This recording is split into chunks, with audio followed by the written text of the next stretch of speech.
اعوذ باللہ من الشیطان الرجیم بسم اللہ الرحمن الرحیم۔ اب حضرت موسیٰ علیہ السلام کا وہ واقعہ آ رہا ہے کہ جب کہ مصر سے اپنی قوم کو لے کر نکلے، صحرائے سینا میں رہے، کوہ طور پر بلائے گئے، تورات دے دی گئی۔ اب اس کے بعد انہیں حکم ہوا کہ فلسطین میں داخل ہو جاؤ، اور وہاں جو مشرک اور کافر قومیں آباد تھیں، فلسطی کہلاتے تھے، ان کو تم ان کے ساتھ جنگ کرو، انہیں وہاں سے نکالو، اور یہ تمہارے لیے ارض مقدس اللہ کی طرف سے موعود ہے، اس لیے کہ تمہارے ابراہیم، تمہارے جد امجد تھے، وہ یہی تھے، یہی حضرت اسحاق تھے، یہیں سے پھر حضرت یعقوب کے زمانے میں حضرت یوسف علیہ السلام جب مصر چلے گئے تھے تو یہاں سے تمہاری منتقلی مصر ہوئی تھی۔ اب جو اپنا اصل گھر ہے جاؤ اسے حاصل کرو۔ لیکن جب جنگ کا موقع آیا، پوری قوم نے کوڑا جواب دے دیا کہ ہم جنگ کرنے کے لیے تیار نہیں۔ اس پر حضرت موسیٰ علیہ السلام کے مزاج میں جو تلخی پیدا ہوئی اور طبیعت کے اندر یوں سمجھیے بیزاری کی شدت پیدا ہوئی، وہ آپ دیکھیے گا کہ ہم یہ سمجھتے ہیں کہ رسول جو ہے وہ اپنی امت کے حق میں شفقت ہی شفقت ہوتا ہے، شفقت بھی ہے، جیسے اللہ کا معاملہ رؤوف بھی ہے، ودود بھی ہے، لیکن عزیز ذو انتقام بھی ہے، انتقام لینے والا بھی ہے۔ یہ دونوں شانیں ہیں۔ رسول کا معاملہ بھی یہی ہے، شفیق بھی ہے لیکن غیور بھی ہے، دین کی غیرت اس میں ہے، آپ سے بڑھ کر اللہ کے دین کی غیرت اس میں ہے، تو آخر ظاہر بات ہے کہ آپ کے طرز عمل سے بیزاری بھی ہوگی۔ پھر ان دونوں چیزوں کو سامنے رکھیے۔ اور یہ بات ذرا میں عرض کر دوں، تھوڑی سا نکتہ ہے سمجھنے کا، کہ چونکہ اس قوم کو اب تک بہت سا تجربہ ہوا تھا معجزوں کا، پیاس لگی، ہم سورہ بقرہ میں پڑھ آئے ہیں، ایک ضرب لگی چٹان پر 12 چشمے پھوٹ گئے، کوئی محنت تو کرنی نہیں پڑی۔ بھوک لگی، من و سلوہ نازل ہو گیا۔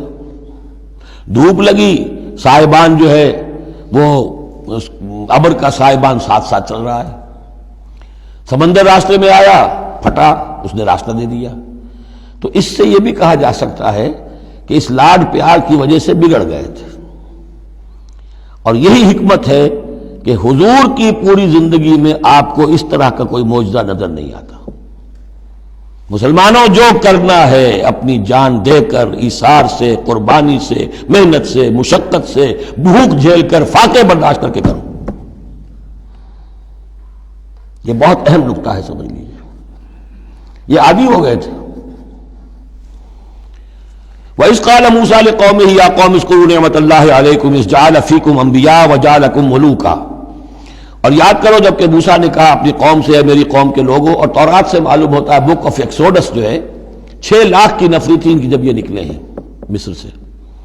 اب ان میں بوڑھے بھی، بچے بھی اور عورتیں بھی، ان کو نکال دیجئے تو کم سے کم 1 لاکھ تو ہوں گے کہ جو ایسے لوگ ہوں کہ جو جنگ کی صلاحیت رکھتے ہوں، اور نیچے جائیے برسبیل تنزل تو 50,000 تو ہوں گے، لیکن ان کا حال کیا ہوا وہ دیکھ لیجئے۔ یا قوم اذکروا نعمت اللہ علیکم، میری قوم کے لوگوں، اللہ کے اس انعام کا احساس کرو جو تم پر ہوا ہے۔ اذ جعل فیکم انبیاء، جبکہ تمہارے اندر اس نے نبی اٹھائے، یعنی خود میں نبی ہوں، میرے بھائی ہارون نبی ہیں، حضرت موسیٰ نبی تھے، حضرت یوسف نبی تھے جو آئے تھے۔ وجعلکم ملوکا، اور تمہیں بادشاہ بنایا ہے۔ بادشاہ بنایا ہے تو ظاہر بات ہے اس وقت تک اگرچہ ان کی بادشاہت تو قائم نہیں ہوئی تھی، ہو سکتا ہے یہ پیشین گوئی ہو کہ جو بتائی جا رہی ہو کہ آئندہ تمہیں اللہ تعالیٰ زمین کی سلطنت بھی اور خلافت بھی دینے والا ہے، جیسے کہ حضرت داؤد اور حضرت سلیمان کے زمانے میں ہوئی۔ ایک رائے یہ بھی ہے کہ چونکہ حضرت یوسف کے زمانے میں انہیں بڑا اقتدار حاصل ہو گیا تھا، بادشاہ تو نہیں تھے، لیکن یہ کہ واقعتاً بادشاہوں کے بھی، جن کو کہتے ہیں کہ پیرزادے ہونے کے اعتبار سے بادشاہوں کے بھی مخدوم تھے اور ممدوح تھے، تو شاید اس کی طرف اشارہ ہو۔ وَآتَاكُم مَّا لَمْ يُؤْتِ أَحَدًا مِّنَ الْعَالَمِينَ، اور تمہیں وہ ساری چیزیں دیں جو پوری دنیا میں تمام جہان والوں میں کسی کو نہیں دی۔ یا قوم ادخلوا الارض المقدسۃ التي كتب اللہ لکم، اے میری قوم کے لوگوں اب داخل ہو جاؤ اس ارض مقدس میں، اس فلسطین میں جو اللہ نے تمہارے لیے لکھ دی ہے، اللہ کا فیصلہ ہے، تمہیں ملے گی۔ ولا ترتدوا على ادبارکم، اور اب اپنی پیٹھوں کے بل نہ واپس نہ پھرنا، فتنقلبوا خاسرین، اگر ایسا کرو گے تو خسارے میں رہو گے۔ قالوا یا موسیٰ ان فیہا قوما جبارین، انہوں نے کہا موسیٰ ہم فلسطین میں داخل ہو جائیں، اس میں تو بڑی جابر قوم ہے، بڑی طاقتور قوم ہے، قداور لوگ ہیں، لئیم ہے، جسیم ہے، ان فیہا قوما جبارین وانا لن ندخلها حتی یخرجوا منها، ہم اس زمین میں داخل نہیں ہوں گے، اپنے قدم نہیں بڑھائیں گے جب تک کہ وہ وہاں سے نکل نہ جائیں۔ وَإِن يَخْرُجُوا مِنْهَا فَإِنَّا دَاخِلُونَ، وہ نکل جائیں پھر ہم داخل ہو جائیں گے۔ قَالَ رَجُلَانِ مِنَ الَّذِينَ يَخَافُونَ، کہا دو اشخاص نے کہ جو خوف رکھتے تھے اللہ کا بھی، انعم اللہ علیہما، اللہ نے بھی ان پر انعام کیا تھا۔ یہ دو شاگرد تھے جو قریبی صحابی یا حواری تھے حضرت موسیٰ کے۔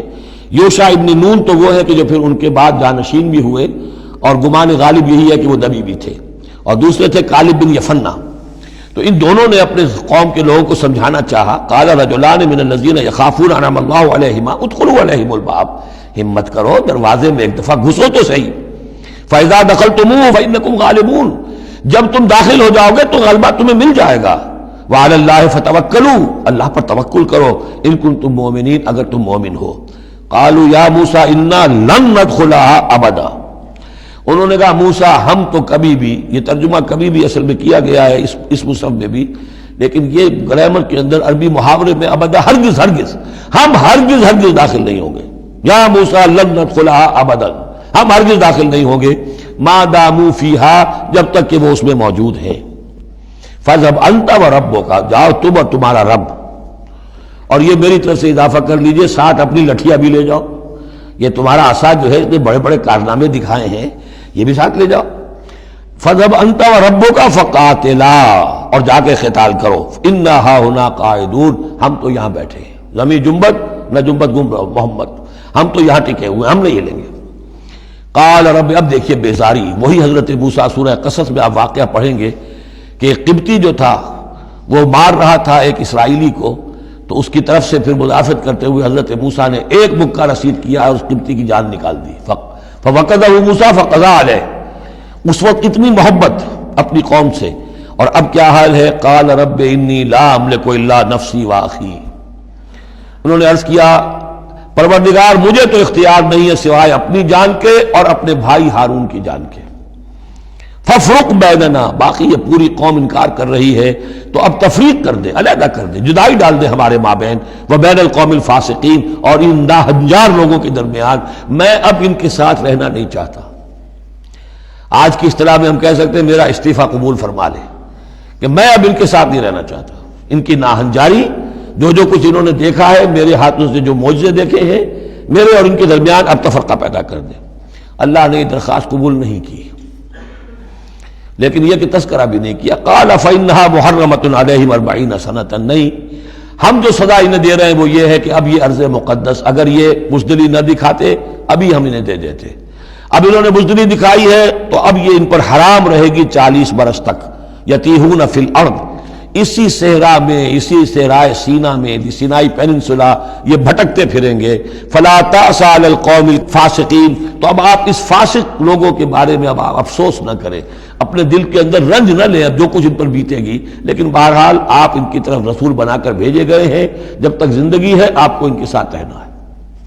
یہاں ذرا یاد کر لیجئے کہ جو حضرت موسیٰ نے کہا انی لا املک الا نفسی واخی، حضور سے کیا کہا گیا تھا سورہ نساء میں؟ فقاتل فی سبیل اللہ لا تکلف الا نفسک وحرض المؤمنین، اے نبی آپ اللہ کی راہ میں قتال کیجئے، آپ پر ذمہ داری نہیں ہے سوائے اس کے کہ آپ کی اپنی جان ہے، اور آپ اہل ایمان کی جتنی تحریض، ترغیب، تشویق، جتنے ان کے ایمان کے جذبات کو اپیل کرنا ممکن ہے کیجئے، بس۔ صدق اللہ العظیم۔